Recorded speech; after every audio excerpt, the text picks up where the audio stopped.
ሙስታባ ቀበር ላይ ተመቱ። ምድሪቱን እገለብጣለሁ ኢራን ዛተች። በመላው የመካከለኛው ምስራቅ ምድር ላይ የጦርነት ነጋሪት በከፍተኛ ድምጽ እየተጎሰመ ባለበት የቀጠናው ጂኦፖለቲካዊ ውጥረት የፈላ እሳት ገሞራ በሆነበት በዚህ እጅግ አስፈሪ ወቅት መላው ዓለም ትንፋሹን ውጦ ወደ ቴሄራን አንጋጧል። ከ20 ሚሊዮን በላይ የሚሆን ታሪክ በማይረሳቸው እጅግ በርካታ ቁጥር ያላቸው ሀዘንተኞች ከዓለም ዙሪያ የተውጣጡ ከ10 በላይ የሀገራት ከፍተኛ ተወካዮች፣ 4 ሀገራት መሪዎች በአካል በተገኙበት የኢራኑ መሪ አያቶላህ አሊ ካሚኒ የቀብር ስነ ስርዓት በታላቅ ድምቀትና የሀዘን ድባብ ተፈጽሟል። ይህ በሰው ልጅ ታሪክ ውስጥ ከተመዘገቡት የዓለማችን እጅግ ግዙፍና ታላቅ የቀብር ስነ ስርዓቶች አንደኛው ሆኖ ተመዝግቧል። ሆኖም ግን ይህ ታሪካዊ ክስተት በሰላም የሚጠናቀቅ አይመስልም። ይበልጥ በደም መፋሰስና በበቀል ዛቻ የተሞላ የጦርነት አውድማ መፈልፈያ መሆኑ ከወዲሁ እየታየ ነው። በዚህ እልፍ አላፍ ህዝብ በታደመበትና የሀዘን ጥላ ባጠላበት ታላቅ የቀብር ስነ ስርዓት ላይ የአያቶላህ አሊ ካሚኒ ልጅ የሆኑትና የኢራን ስልጣን ተተኪ የሆኑት ሙጅተባ አሊ ካሚኒ እንደማይገኙ አስቀድመው ይፋ ተደርጎ የነበረ ቢሆንም የእስራኤል የደህንነት ጦር ኃይሎች ግን እጅግ አስደንጋጭና ቀጥተኛ የሆነ የሞት አዋጅን አውጆ ነበር። እስራኤል የጦር መሳሪያዎቿና የስለላ መረቦቿን ወደ እሳቸው በማዞር ሙጅተባን አነጣጥሬበታለሁ ስትል በይፋ ያስታወቀች ሲሆን ሙጅተባ በዚህ ስነ ስርዓት ላይ በድንገት ከተገኙና እግራቸውን ካነሱ እስራኤል ያለምንም ርህራሄ አንገታቸውን ለመቅላትና ሙሉ በሙሉ ለማስወገድ ከፍተኛውና የመጨረሻው ዝግጅት እንዳደረገች በይፋ አስታውቃለች። ነገር ግን የእስራኤል እርምጃ የማስፈራራትና ስጋት በመፍጠር ብቻ አላበቃም። የቴህራንን ሰማይ ሰንጥቀው በገቡ ድንገተኛ እና አስፈሪ የሚሳኤልና የድሮን ጥቃቶች የታጀበ ቀጥተኛ ወታደራዊ ጥቃት በራሱ በመቃብር ስነ ስርዓቱ ላይ ድባብ ላይ ተሰንዝሯል። ይህ የለቅሶ ስነ ስርዓት በደም በማጠብና ታዳሚን ለማሸበር ታልሞ የተፈጸመው አስደንጋጭ ጥቃት በስፍራው የነበረውን በሚሊዮን የሚቆጠር ሀዘንተኛ ወደ ከፍተኛ ሽብርና ትርምስ የከተተ ሲሆን የጦርነት እሳቱ ይበልጥ እንዲቀጣጠል አድርጎታል። ይህን ተከትሎ በቴህራን ሰማይ ስር የሚቀጣጠለው ቁጣ የጦርነት ነበልባል ሆኖ የፈነዳ ሲሆን ኢራን በበኩሏ ከእስራኤል ለተሰነዘረባት የሞት ዛቻና ለተፈጸመባት ቀጥተኛ ጥቃት ምላሽ ለመስጠት ቅንጣት ታህል ወደ ኋላ እንደማታፈገፍግ ገልጻለች። ኢራን ምድሪቱን ወደ አመድነት ለመቀየር ወደሚያስችል የጦርነት ድንፋታና ዛቻ ውስጥ በመግባት በዚህ ታሪካዊና ታላቅ የቀብር ስነ ስርዓት ላይ አሜሪካና እስራኤል ማናቸውንም አይነት ወታደራዊ ጥቃት ከዚህ በኋላ መሰንዘር ከሞከሩና አሁን የጀመሩትን ጥቃት ካላቆሙ ከዚህ ድርጊታቸው በኋላ የሚቀረኝ አሜሪካዊ እና እስራኤላዊ አይኖርም ስትል በቁጣ አስታውቃለች። የኢራን መሪዎችና ባለስልጣናት ምድሪቱን ሙሉ በሙሉ እንገለብጣታለን፣ የጠላቶቻችንን ህልውና ከምድረ ገጽ እናጠፋለን በሚል ጽኑ የበቀል መሐላ የዛቱ ሲሆን ይህንን ታላቅ የሀዘን ክስተት ከአደጋ ለመጠበቅና ሊሰነዘር ከሚችል ተጨማሪ ማንኛውም የአየር ጥቃት ለመመከት ሲባል በኢራን ሰማይ ላይ የሚደረግ ምንም አይነት የሲቪልም ሆነ የወታደር አውሮፕላን በረራ እንደማይኖር የአየር ክልሉ ሙሉ በሙሉ ዝግ እንዲሆን ተደርጓል።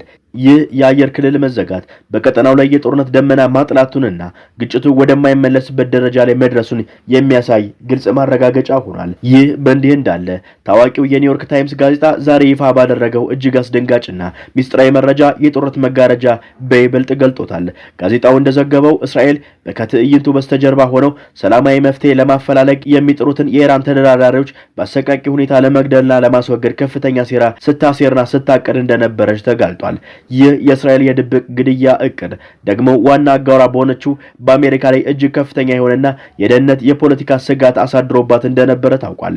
አሜሪካ የእስራኤልን ይህን እቅድ በቀጠናው ላይ ሊያስነሳ የሚችለውን ቁጥጥር የሌለውን መላውን ዓለም ሊያናውጥ የሚችል ጠቅላላ ጦርነት በመፍራት በከፍተኛ ጭንቀትና የስጋት ማዕበል ውስጥ ወድቃ እንደነበረ የኒውዮርክ ታይምስ ዘገባ በግልጽ ያሳያል።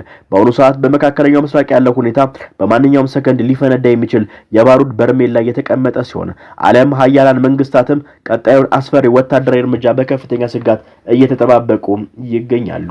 በማዕከላዊ የጦርነት ነፋስና በከረረ ጂኦፖለቲካዊ ውጥረት ውስጥ በምትገኘው የመካከለኛው ምስራቅ ምድር ዛሬ ታይቶ በማይታወቅ የኃይል አስተላለፍና በነደደ የዛቻ ውስጥ ትንቀጠቀጣለች። የካቲት 28 ቀን በአሜሪካ የስለላ እገዛ በተሰነዘረ አስከፊ የእስራኤል የአየር ላይ ጥቃት ህይወታቸው ያለፈው የቀድሞ የኢራን መንፈሳዊ መሪ አያቶላህ አሊ ካሚኒ አስክሬን በኢራን ዋና ከተማ ቴህራን ተጀምሮ ድንበር ተሻግሮ ወደ መካነ ቅዱሳኗ ኢራቅ ምድር በሚዘልቅበት ታላቁ የሽኝት ግርማ ወደ መጨረሻው ማረፊያው ለማቅናት በዝግጅት ላይ ይገኛል። የዓለማችን እጅግ ግዙፍና ታሪካዊ የቀብር ስርዓት ተብሎ የተመዘገበውና ከ10 በላይ ሀገራት ከፍተኛ ተወካዮች፣ 4 በላይ ሀገራት መሪዎች፣ 20 ሚሊዮን የሚሆኑ ጽኑ ሀዘንተኞች የታደሙበት በዚህ ማዕከላዊ መድረክ ላይ የጦርነትና የሞት ጥላ ከበባውን አጥልቶበታል። ከባለፈው መጋቢት 8 ቀን ጀምሮ ስልጣኑን ተረከበው ነገር ግን በየካቲት የመጀመሪያው ዙር በአየር ጥቃት ቀላል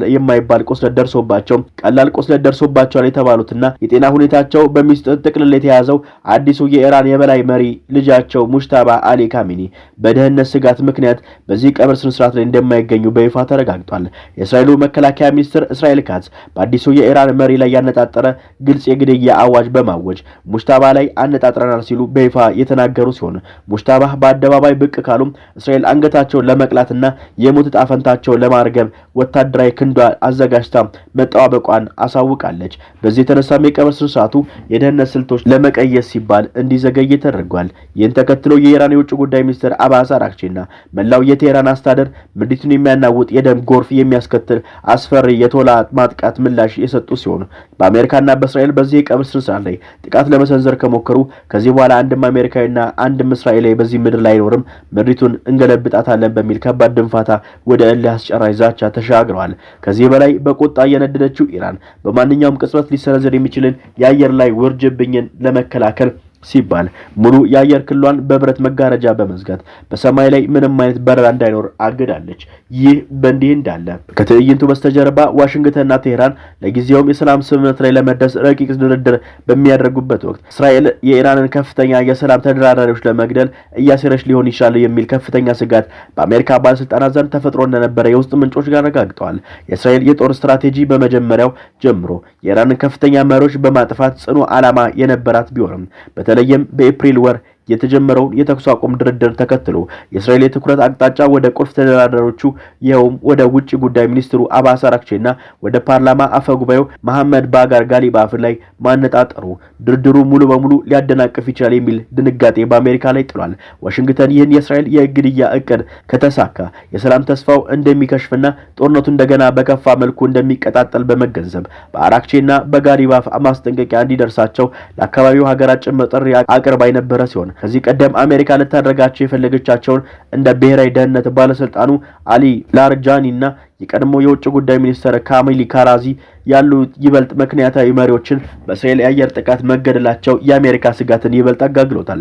ዶናልድ ትራምፕ የሰላሙ ሂደት እንዲቀጥል የፈለጉ ሲሆን ስቲቭ ዊትኮቭና የፕሬዝዳንቱ አማች ጃሬድ ኩሽነር ያሉ ልዩ ልኡካን በኳታር ፍሬያማ ውይይት ሲያደርጉ በሆርሙዝ ወሽመጥ ለመክፈትና በኒውክሌር መርሃ ግብር ላይ ለመወያየት የሰኔው ማዕቀፍ ስምምነት ቢደረስም እስራኤል ግን ይህን ስምምነት የኢራንን መንግስት ለመጣልና የሚሳኤል አቅሟን ለማሳደግ ያቀደችው የጦርነት ግብ አይሳካም በሚል በጽኑ ተቃውማለች። ምንም እንኳን የቤንጃሚን ኔታንያሁ ቢሮ ይሄ የኒውዮርክ ታይምስ ዘገባ የፈጠራ ወሬና ከእውነት የራቀ ነው ቢሉም የዎል ስትሪት ጆርናል ማረጋገጫና የአሜሪካ ባለስልጣናት ጥያቄ እስራኤል ከፍተኛ መሪዎች የማጥፋት አነጣጣሪ ክንዷን አሁንም አለማላላቷን የቀብር ስነ ስርዓቱን በከፍተኛ ጦርነት አፋፍ ላይ ማቆሙን በግልጽ ያሳያል።